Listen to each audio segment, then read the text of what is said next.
السلام عليكم يا شباب، عاملين ايه؟ بتمنى تكونوا بخير وصحة وسعادة وهنا. ان شاء الله النهاردة ميعادنا مع درس جديد، درس بسيط وسهل ان شاء الله. هو ازاي نعمل مجسمات بالشكل اللي انتوا شايفينه ده، وازاي نحولها برضو بالتظليل لشكل ثلاثي الابعاد، وبعض الفنانين بيسموه طبيعة صامتة. اوكي، ان شاء الله درس بسيط، وما تنسوش تدعموا القناة بلايك وسبسكرايب لو عجبكم الفيديو. اول حاجة هنعمل دايرة بشكل بيضاوي بالشكل اللي انتوا شايفينه ده.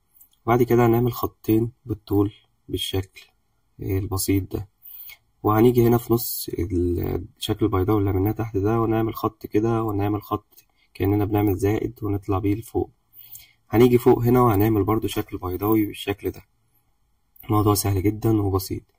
هنيجي هنا في الجزئية ديت وهنعمل كأن زاوية منفرجة بالشكل ده كده، خطين بزاوية منفرجة. هنا برضو هنوصل هنا الخطين دول بخطين تانيين وبالشكل ده عشان نطلع نعمل مكعب. هنعمل 3 خطوط بالطول كده ونوصلهم ببعض.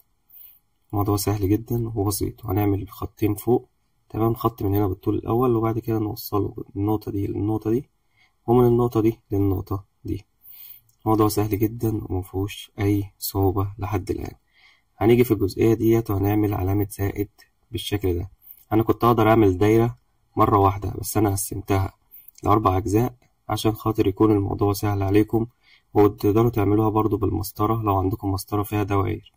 تمام، هنعمل دايرة بالشكل ده كده في المنتصف هنا. هنيجي هنا في الجزئية دي وهنعمل شكل برضو دايرة بيضاوي بالشكل ده، وهنيجي هنا نقسمه ونعمل علامة زائد وأطلع بيها بخط طويل لحد فوق خالص، ونوصل من النقطة دي للنقطة دي، ومن النقطة دي للنقطة دي، كأننا عملنا مثلث. وهنيجي ورا الأشكال اللي احنا عملناهم ده ونشد خط مستقيم بالشكل ده في الخلف. وهنيجي هنا بقى هنبدأ نمسح الخطوط اللي جوه ديت الزيادة، خلاص احنا مش محتاجينها. الخطوط دي مجرد اللي هي كانت بتساعدنا بس، وأنا بعلمكم بيها ازاي نشتغل بشكل بسيط. تمام، احنا مش محتاجينها دلوقتي. هنبدأ نمسحها وننضف بفرشة تكون ناعمة عشان خاطر برضو ما تبوظش الرصاص معانا، عشان خاطر بس ايه بننضف كده عشان خاطر الرسمة تبان معانا. تمام، هنبدأ دلوقتي أتقل برضو الرصاص على الخطوط بتاعتنا. خلاص بقى الخطوط الأساسية بتاعتنا أنا بتقل كده عليها الرصاص. كل ده أنا شغال بقلم رصاص عادي اتش بي. اوكي تمام، كل ده احنا شغالين عادي بقلم رصاص اهو. بخطط او بتقل تخطيط على كل رسمة بتاعتي، كل الخطوط بتاعتي اللي انا عايزها خلاص بقى ومحتاجها في الرسمة بتقل عليها الخطوط. تمام، او التحديد. هنيجي هنا بقى هنعمل بالقلم مايل، بدرجة القلم مايل. تمام، هنبدأ نشد خطوط كده تظليل، وهنيجي العكس، عكس الخطوط اللي انا عملتها، واعمل خطوط تانية. كل ده انا بقى ببدأ اظلل الرسمة بتاعتي. تمام، بحط الظل. وفي مقولة بتقولك كلما اهتممت بالظل كفاك النور. تمام، يعني كل ما اديت الظل حقه هتلاقي النور كمان بيديك مظهر جمالي للرسمة أكتر، وبيظهر الرسمة بشكل كبير. زي ما انتوا شايفين برضو جيت في الدايرة هنا وضفت برضو بعد الظل. هنا برضو في المثلث جيت أضفت بعد الظل. هتقل برضو هنا اهو خطوط عكس بعضها، يعني مشيت بالخطوط الأول لتحت وبعد كده عملتها بالجنب. تمام يا شباب، كل ده موضوع سهل جدا مفيهوش أي صعوبة. طبعا ده اسمي تمام. برضه أنا مضيت كده قدام منكم برضه. تمام، بتمنى تدعموا القناة بلايك وسبسكرايب.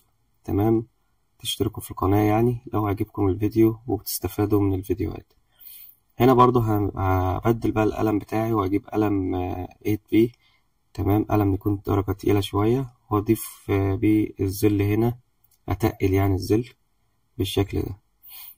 همسك مجسم معاكم عشان خاطر ما تتوهوش مني. تمام، هنا دي ودانا قطن، ودانا بتاعت الودان. تمام، بيكون فيها قطن ديت احنا بنسيح بيها، بنسيح بيها الرصاص زي ما انتوا شايفين كده بالشكل ده.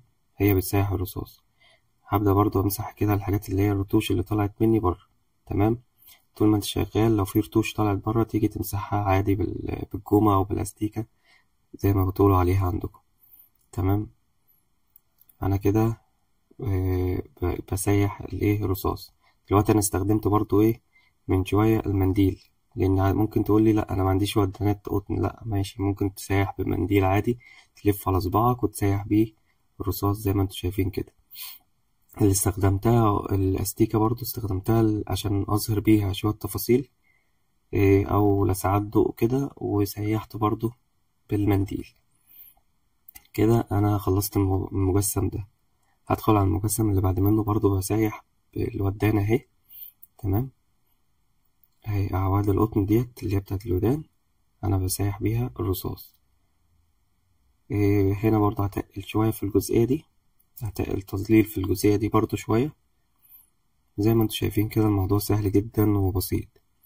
وبعد كده هبدأ أسيح الجزئية بالمنديل اهو، وأدمج الرصاص كده في بعضه. تمام. موضوع سهل جدا. هتقل برضو الجزئية ديت اهو. كل الحاجات التظليل اللي انا بعمله ده عشان يبين الرسمة 3D. طبعا الضوء كده، معنى اللي انا بعمله ده ان الضوء ساقط على المجسمات من ناحية اليسار. يعني الضوء ساقط على المجسمات من ناحية اليسار، فالظل اصبح في اليمين، في الجزئيات من الرسمة من اليمين. تمام. لكن لو النور ساقط على المجسمات من اليمين، يبقى الظل هيبقى في اليسار. الظل دايما في عكس اتجاه النور، يعني النور جاي من يمين يبقى الظل في اليسار، النور جاي من اليسار يبقى الظل في اليمين.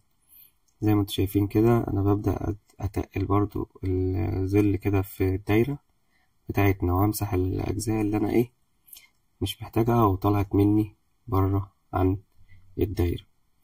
هنا برضو في المجسم اللي هو بتاع المكعب ده هبدأ برضو أسيح الرصاص، وهنا برضو أسيح الرصاص بالشكل ده كده، بس ده هنا خفيف.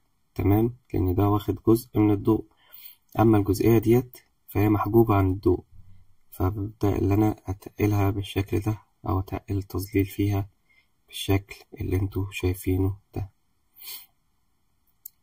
موضوع سهل جدا وبسيط، محتاج بس شوية تركيز زي ما قلتلكم. مش محتاج اللي انت تكون سريع، لا، هو انا اللي مسرع لكم الفيديو عشان خاطر ما تملوش، تاخدوا المعلومة وتستفادوا منها. تمام. وتطبقوا المعلومة بطريقة بسيطة وسهلة، وتصبر، لأن الرسم محتاج صبر جدا ومحتاج ممارسة. رقم 1 في الرسم محتاج ممارسة. الممارسة اليومية بتكسبك الخبرة. هنيجي هنا بقى وهنبدأ نخطط أو نتقل الخطوط بتاعتنا وأعمل التظليل اللي تحت المجسمات. تمام.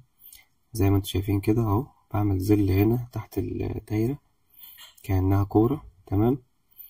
فالتظليل ده هيبين لي أكتر التفاصيل، يعني هيخليها 3D أكتر أو واقعية أكتر. هنا برضو في المربع ده نمسح اسمي بقى هنرجع نبقى نكتبه تاني، مفيش مشكلة. اهو هنا زي ما انتوا شايفين كده، كل ده انا بستخدم في التظليل القلم بتاعي مايل. اما لو انا بحدد بستخدم سن القلم مش بطن القلم. انا كل ده بستخدم بطن القلم في التظليل. زي ما انتوا شايفين كده بعمل خطوط. تمام. تظليل زي ما قلت لكم النور جاي من اليمين، من اليسار قصدي، فالتظليل جاي او الظل جاي على الارض من ناحية اليمين. موضوع سهل جدا وبسيط ومفهوش أدنى صعوبة. بتمنى تكونوا استفدتم مني وأكون قدرت أفيدكم، وما تنسوش للمرة المليون تدعموا القناة بلايك وسبسكرايب، تشتركوا يعني في القناة وتفعلوا الجرس عشان يوصل لكم أي فيديو جديد. السلام عليكم ورحمة الله وبركاته.